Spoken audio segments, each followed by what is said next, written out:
FPV long live.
गफुरनिनो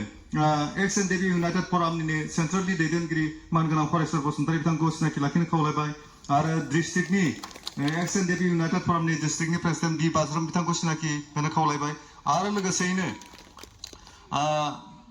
जोंखौ जिथु स्टेरिं committee दाना होदों बे स्टेरिं कमिटिनि इउथ कमिटिनि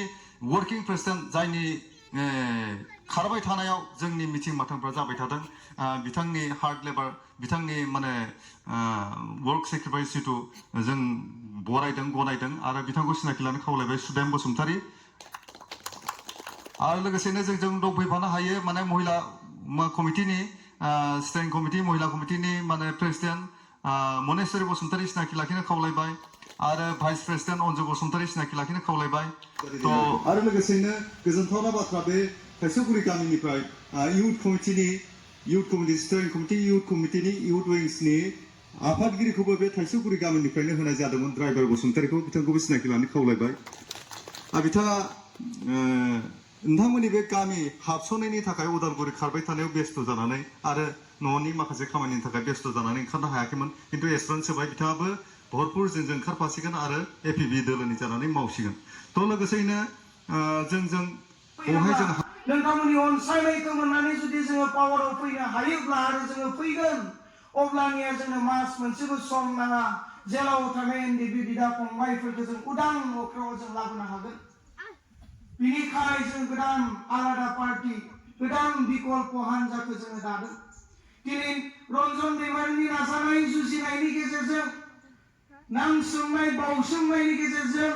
जोङो थांनाय 2020 सननि जानुवारि 27 तारिखआव बिटिआर गोजोन गोरोबथा जोङो खालामदों बे गोरोबथानि गेजेरजों दिनै नोंथांमोना थोंजोङै बुंनो थाङोब्ला बे जोंनि बे 6 सिडिउल बिटिसि काउन्सिलखौ जों ओरैनो मोनाखै जोङो थै जिउ होनानै हाजार हाजार मानसिफ्रा मुंख्लं जानानै जेलाव थानानै दुखु खस्थ' सैनांनानै आर्मि पुलिसजों गाग्लि बुग्लि जानानै आइजोफ्रा जिनाहारि खालामजानानै आइजोफ्रा खाफालनि गोजा सिन्दुरखौ खोमानांनानै उन्दै गथ'फ्रा मावरिया जानांनानै जों बे 6 सिडिउल बिटिसिखौ मोनदों दिनै कार्बि आंलंआव जोंनि बड'लेण्ड एबा बिटिसि 6 सिडिउल बायदि काउन्सिल दङ जांख्रिथायनि बिफा रन्जन दैमारि लं लिभ जांख्रिथायनि बिफा रन्जन दैमारि लं लिभ एपिबि लं लिभ